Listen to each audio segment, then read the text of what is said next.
2024 লোকসভা নির্বাচনের ভোটের মুখেই যদি আমরা দেখি তাহলে বামেদের বিশাল জয়। যে রাজ্য এবার বিজেপি শাসিত রাজ্য আমরা ধরে নেব, কেননা বিহারে যে মহাজোটের একটা সরকার ছিল সেই সরকার এবার নীতিশ কুমার যোগ দিতে চলেছে বিজেপিতে। তার আগের মুহূর্তে আমরা যে দেখতে পাচ্ছি যে বিহারের পঞ্চায়েত নির্বাচনে বামেদের বড় একটা জয়ের একটা সাফল্য। 10টি জেলাতে লাল ঝড়ের একেবারে লাল দুর্গ বলাই যেতে পারে, কেননা এবার বামেদের ভরসা শুধু লোকসভা নির্বাচন। বিহারের মুখ্যমন্ত্রী অর্থাৎ তিনি 8বার, তার এবার হ্যাটট্রিকেরও বেশি তিনি ছড়িয়ে দেবেন। 5বার, 6বার, 7বার করে তিনি দলবদল করছেন, আর সেই এলাকা থেকে লাল ঝান্ডার গতিবেগ এবং জনস্রোতে তারা কিন্তু জয়ী হয়েছেন। পঞ্চায়েত নির্বাচন শুধু তাই নয়, এবার লোকসভা ভোট আমরা যদি দেখি বিহারে ফের ডিগবাজি খেতে পারেন নীতিশ কুমার। পুরনো বন্ধু বিজেপির সঙ্গে নীতিশের হাত মেলানোর আনুষ্ঠানিক ঘোষণা বাকি, কিন্তু এনডিতে ফিরতে পারেন, অর্থাৎ মহাজোট সব ঠিকঠাক আছে তো, এটা এখন সংস্থা এক রিপোর্ট বলছে। তবে বামেদের যে জয়, সেই জয়ের বড় একটা অংশ পঞ্চায়েত নির্বাচনের রেকর্ড করল বামেরা।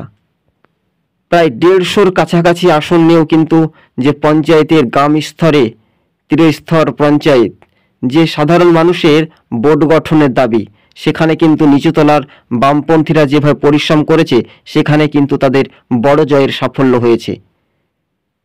এবং এই রাজ্যের মানুষ কতটা উজ্জীবিত হবে, আবারও বিজেপি তাদের রাজনৈতিক ত্রাস আনতেই ইন্ডিয়া জোটে যখন একটা ভাঙনের আশঙ্কা, তখন বিহারের যিনি মুখ্যমন্ত্রী রয়েছেন নীতিশ কুমার এক বিজেপির সাংসদ বা মন্ত্রীর সঙ্গে কিছু কথোপকথন বলছেন। বিশেষ করে রাজনৈতিক সমীকরণের মানচিত্র রূপরেখা সেই হিসেব অনুপাতে বলছে বিহারের সমীকরণের পঞ্চায়েত ভোটে বামেদের ফলাফল দ্বিগুণ ভালো হয়েছে। কিন্তু না, এই সব কাম করে কিছু লাভ নেই। বামেদের একসময় দাপটে যে স্লোগান সিপিআইএম, সিপিআই বা বামেদের যে যুব সংগঠন, সেটা কিন্তু ছাত্রদের ওপর কিন্তু একটা নির্ভরশীল হতে পারবে বলে এমনটাই মনে করছেন রাজনৈতিক মহল। 150-র কাছাকাছি আসন নিয়ে বামেদের দুর্গ, অর্থাৎ যদি আমরা দেখি বিহারে বাম যুব সংগঠনের যে প্রভাব, সেই প্রভাবটা গতিবেগ ক্রমশ বাড়তে চলেছে। হ্যাঁ, শুধু তাই বলতেই হবে, কেননা রাজ্যবাসীর দোরগোড়ায় একটা স্বাভাবিক অংশীদার হিসেবে কিন্তু লাল ঝান্ডার জৈবনের জনপ্লাবন, আর এই জৈবনের জনপ্লাবনে দেখা যাওয়ার একটা সম্ভাবনা বেশি থাকতে পারে। রাজনৈতিক মহলে সব জল্পনা কল্পনার অবসান ঘটিয়ে বাস্তবে একটা অংশ, বিশেষ করে লালের ওপর যে ভরসা রাখল, পঞ্চায়েত নির্বাচনে বামেদের যে বিশাল জয়, 150 আসন নিয়েও কিন্তু তারা কিন্তু একাধিক জায়গায় গ্রাম পঞ্চায়েতে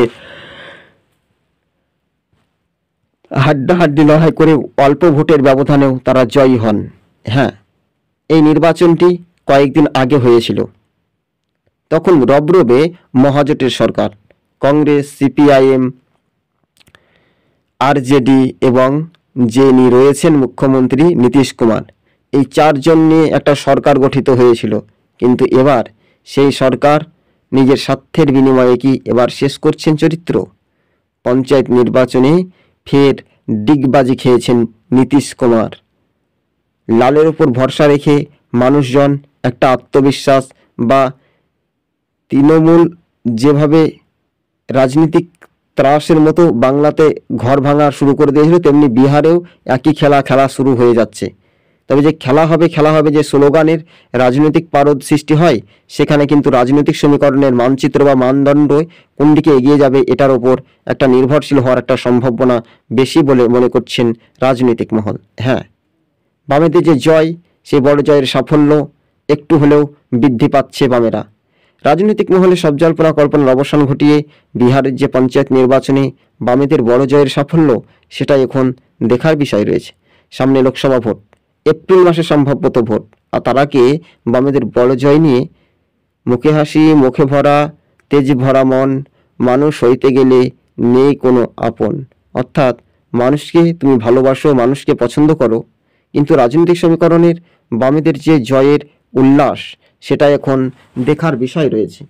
রাজনৈতিক মহলে সব জল্পনা কল্পনার অবসান ঘটিয়ে বাস্তবে বামেদের যে জয়, 150-র বেশি আসন নিয়েও কিন্তু গ্রাম পঞ্চায়েতের অর্থাৎ নিচুতলার কর্মীদের পরিশ্রম করে তারা ফল পেয়েছে। হ্যাঁ, এবার কথাটি উত্তরে কি বলছে, ধৈর্য ধরলে সবুরে মেওয়া ফলবে। ধৈর্যের বাদ সবসময় যে কোনো একটা কাজ করতে গেলে ধৈর্য ধরতে হবে।